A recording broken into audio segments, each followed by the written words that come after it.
Honorable Men Discord. Godfrey talks Jack Harlow.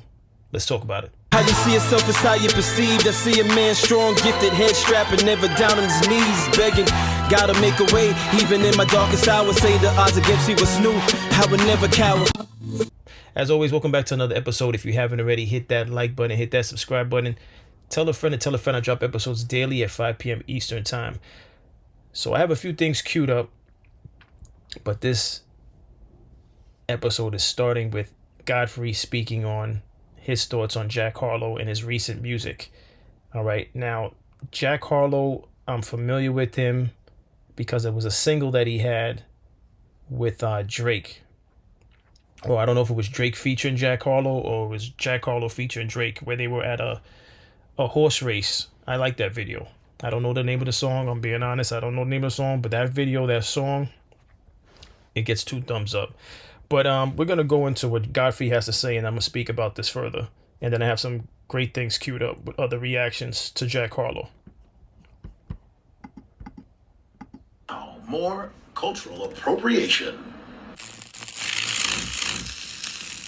This video is about Jack Harlow. Jack Harlow, in this video, the guy asked him, so white rappers are afforded more freedom to change genres. He goes, I'm gonna have to think about that. He had to answer it all super black. And that made me my emoji. He's like, I'm gonna have to think about that. And he says, so instead of you going, to the whiter side, you went black. He goes, oh yeah, I went blacker. John's saying you didn't retreat into a whiter genre. In fact, you arguably went deeper into I got blacker. black music. Yeah. Deeper into blackness. Yeah. So What do you mean by?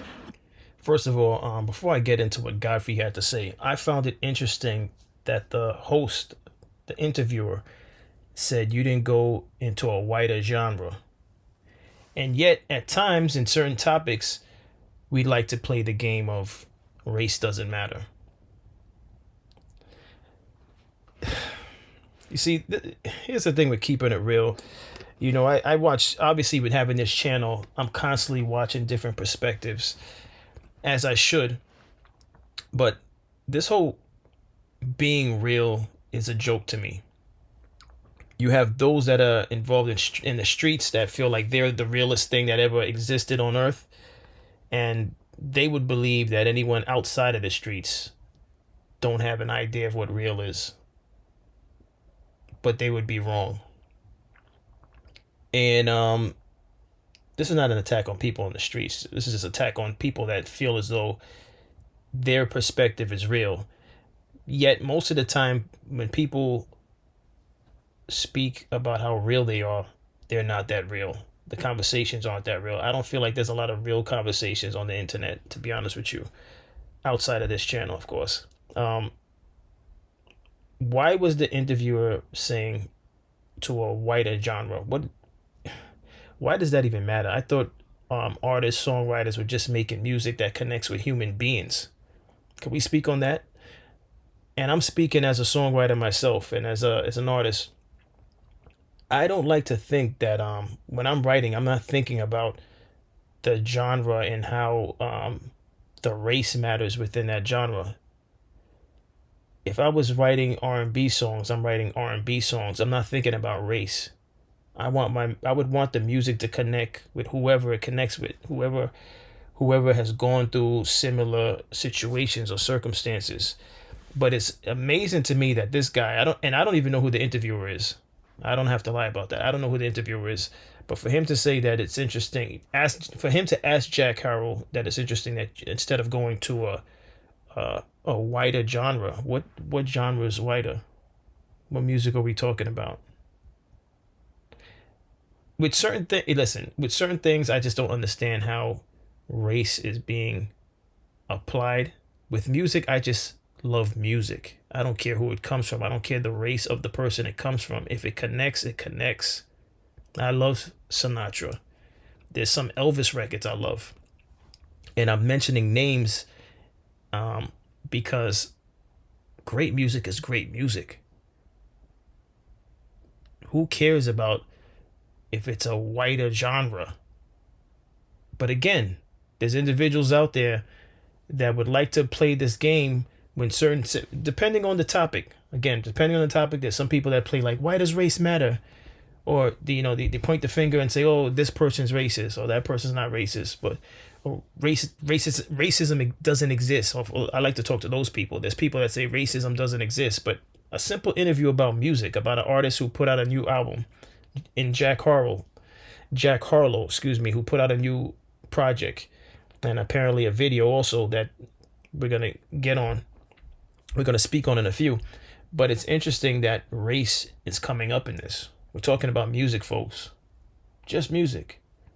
So for those of you watching this that say racism doesn't exist, why is the topic of race in terms of genre, why is that even coming up? But let's continue with what Godfrey has to say. You went blacker. Like it's a skill. Get the fuck out of here, dude. You can't go any blacker, dude. Because if you went blacker, you'd be like, yeah, boy, I said, hell yeah, motherfucker. You be doing this shit. You know what I mean? Right? And then you get your black girlfriend to match it, right? There's the kit, right? The white dude that acts black gets the black girlfriend. Like, yo, man, listen, man. He's not new, okay? We had Timberlake, we had Marky Mark, we had John B, we've had Hall & Oates, Bobby Caldwell, rest in peace. White people singing black has been going on since the turn of the damn century. Jazz, Benny Goodman, Buddy Rich, all of the, come on, man. Luis Primo, who sang like Louis Armstrong, white dude. He was like Italian. White folks have been copying black people ever. As soon as you get into any American music, you're being black, okay? You had Hank Williams, country music. Hey, good looking. What? That's black. All right? Led Zeppelin, they were singing black. The Rolling Stones, oh, please, Jack Harlow, you ain't invented nothing new. Oh, I went black. And he was trying to say, I got to think about that. No, white artists, a lot of them, like, what's his name? Post Malone, what's his name? Jelly Roll, all of them will be very black, will do the hip hop. Pink did it, black. Then when it's time to jump over and be white, they go jump over and be white. Everybody want to be until, right? But they do that to a lot of black or white artists. They get them in being black and doing all this Then they go, all of a sudden they're like, I miss my girlfriend, yeah. You know, it always happens that way. So Jack Harlow, you don't have to think about it. It's the truth, and you was bullshit. So you got blacker. It's, you know what? I blame it on us. We do this all the time. A white dude sing a little bit black. We'd be like, oh, hell no. Oh, hell. It's like Robin Thicke. Oh, Lord have mercy. He could sing. Enough of that. We gotta take our own culture back, man. Just let these motherfuckers do whatever the fuck they want. We gotta have like a limit, some rules to this. You understand? Just think about that. I'll see y'all later. Ooh, yeah. Let me tell you something. If Godfrey does a comedy event in New York City, I'm supporting. That man is a gem. All right? He's not FBA. Neither am I. But he's a gem. And I've seen something in one of the comments when I was first putting this together in the comment section. I saw something where someone was saying, listen, although he's not FBA, he advocates for FBAs. I'd love to hear what Lord Jamal has to say to all of this interview. First of all, let me speak on this real quick. So Jack Harlow said he went blacker on this album.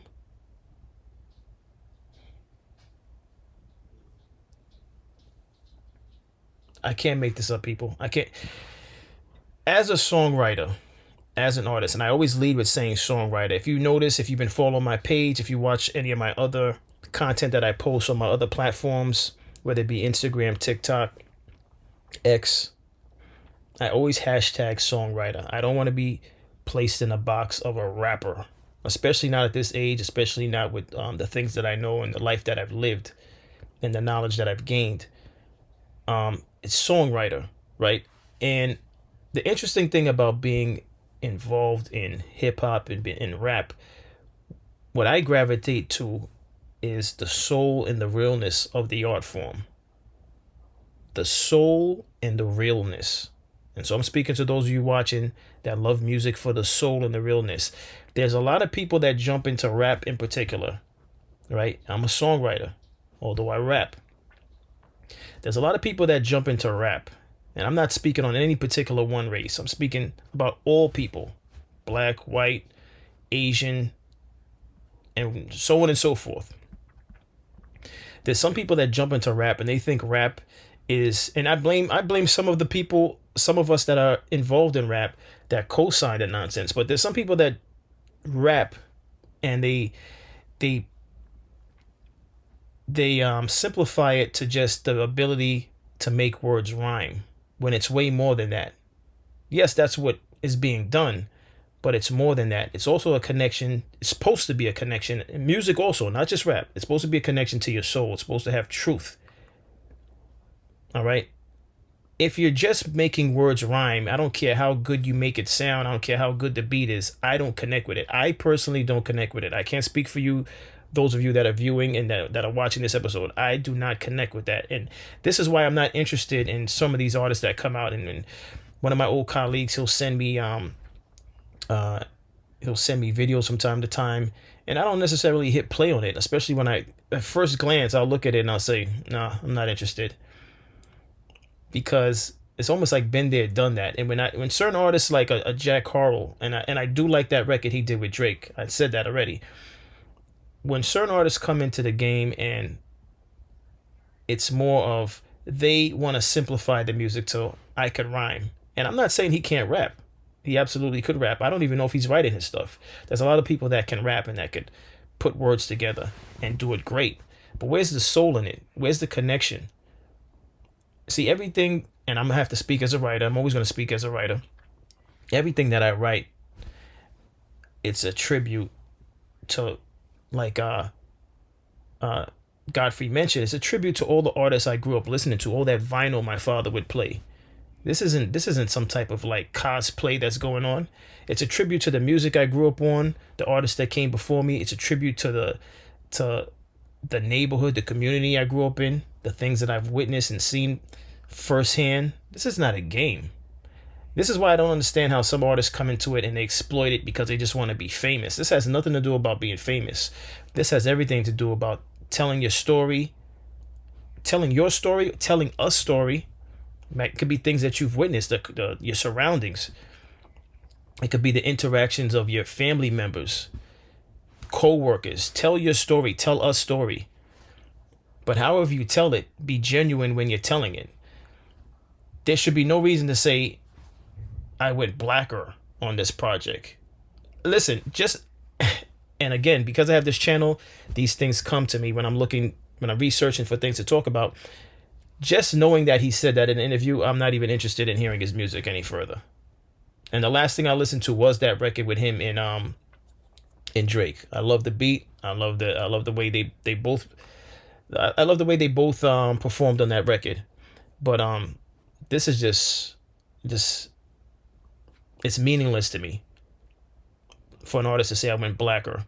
Could you imagine if a African American, a melanated person was interviewed and they said I went whiter on this project?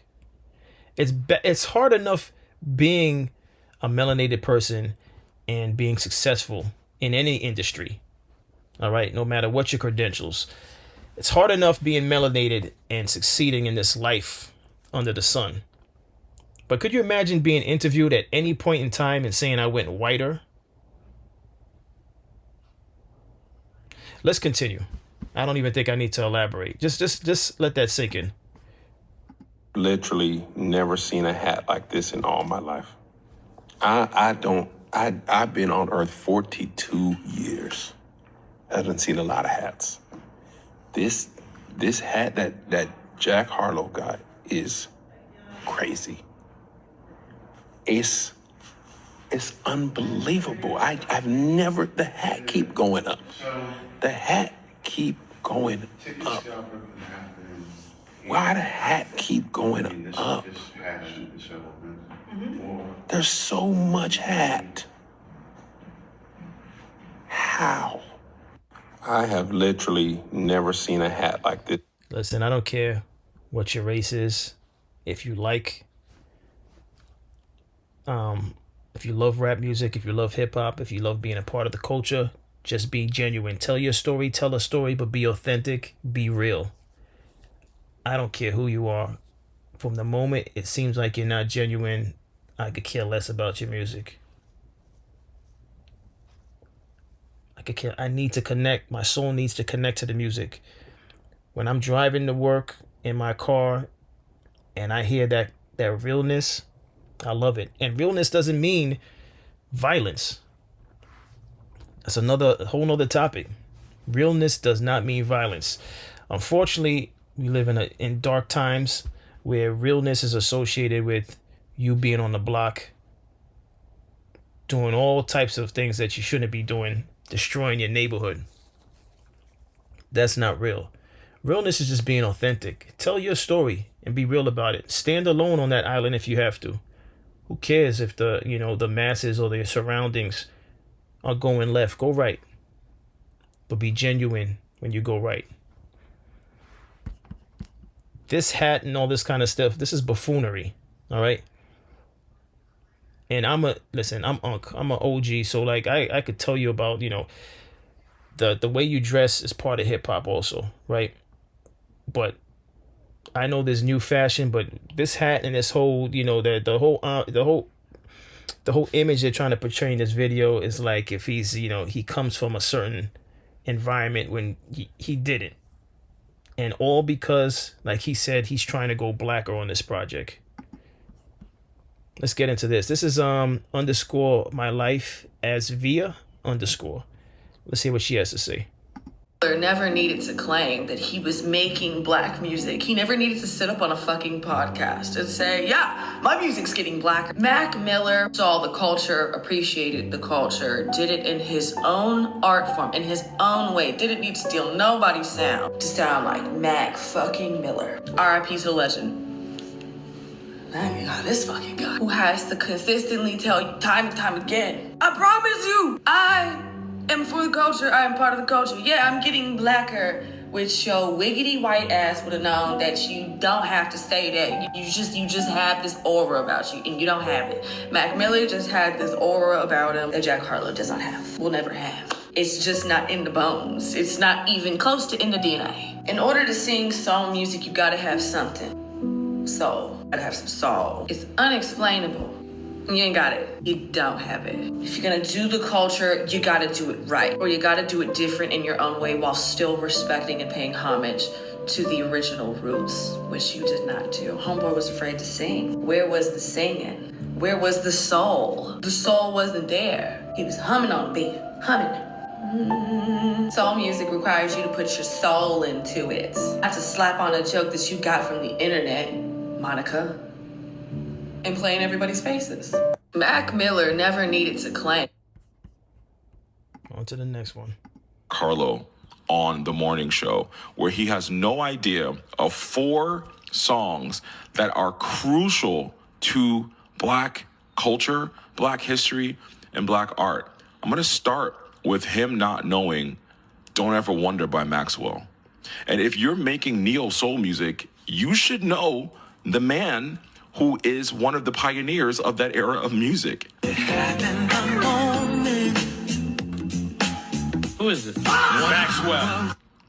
To not know Frankie Beverly and Maze, this is every cookout, every wedding, every family reunion, every gathering. This is that. Culture. You make me happy. Frankie Beverly and Maze. This song reminds me of my childhood and just reminds me of being with my family and watching the elders dance together. My aunties and uncles and grandparents dance together. Somebody in the corner frying fish. The uncles playing dominoes. There's spades going. There's a kid and there's a couple of kids in the bedroom sleeping on jackets because they're there and the music's playing loud. That's what that reminds me of. They smacked the verses. Who is it, damn it? Not knowing dead presidents, another one. And then obviously we know he didn't know Brandy. Aaliyah? You cannot put yourself in the culture and not know the foundation, dude. It just don't work that way. And they are dragging. There's an incessant need to police black people and their feelings on the appropriation, the bastardization, and the commodification of our culture and our art, and a unwillingness.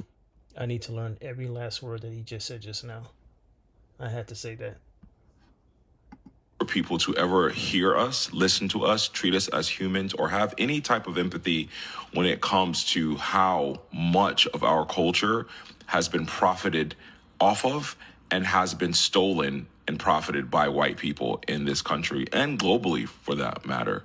White Americans telling me that I'm reading too deep into Jack Harlow cosplaying a black man and essentially wearing music blackface and essentially telling me to shut up and dribble. He's a chill guy, so you shouldn't talk about how he is profiting from your culture without knowing anything about the culture that he's wearing like a costume. I'll leave this series and this whole thing about black music history and about how our music is always stolen. So when you say it's not that deep, it is that deep. Music is one of the fundamental pillars of culture. And just because our music and our culture comes from America, therefore America exported that culture to the world, and black, so much of American culture is actually black culture. So you guys feel like you have a some type of ownership of it, but you don't. Wow, wow, wow. Well said. Excellent, excellent, excellent delivery. I couldn't even say it better. Just do things with integrity, folks. If you're doing music, have integrity, have respect for the craft. As far as knowing the records, it could be before his time. He doesn't know all those people.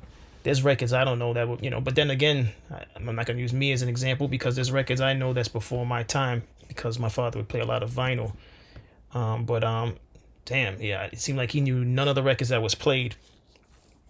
But listen, even if you don't know the records, which you should, if you love the music, you'd want to research other great music, And here's another thing about being authentic, and I'm just going to end with this. One of the ways he could have navigated out of all of this would just be like, listen, I'm aware that it's a predominantly African-American culture, and I don't know all the artists that were before me, but I'm here to learn. I'm a student.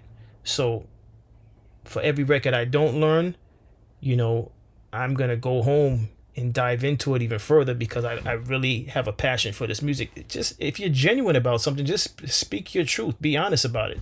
It's okay to not know everything. I don't know all the artists that are out there because especially consumption has changed. The distribution has changed. Mainly the consumption has changed, all right? I come from the era where you had to physically go to a store, buy a CD when the album dropped.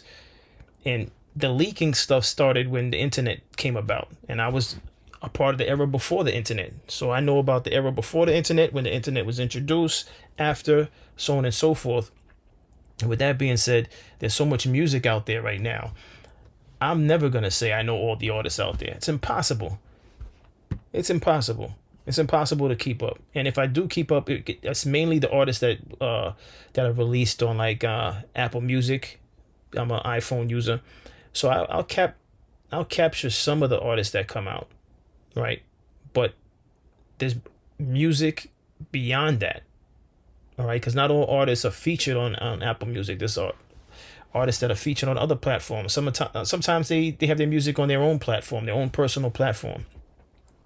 So, but at the very least, Jack Harlow, try to be authentic, even in your interviews. And if you're unable to be authentic, then you need to get someone who could give you media training because that look horrible. Those interviews look horrible. The radio station interview look horrible when Rosenberg and was still on Hot 97. They're no longer on Hot 97, so that's an old clip. But also that interview with the guy who's asking you about you not stepping back into a wider genre. They both look horrible. But listen, that's my thoughts on all this. Just be genuine in all things that you do. Be sincere. Be honest. Be truthful. Don't exploit it for money, because then you end up looking like a clown in the end. But that's all I have on this episode. What's your thoughts? As always, I appreciate everyone for tuning in. If you haven't already, hit that like button, hit that subscribe button, and watch my video that's coming out this Friday, Hate Me or Love Me, off the Harvest album, dropping May 22nd. And as always, stay honorable.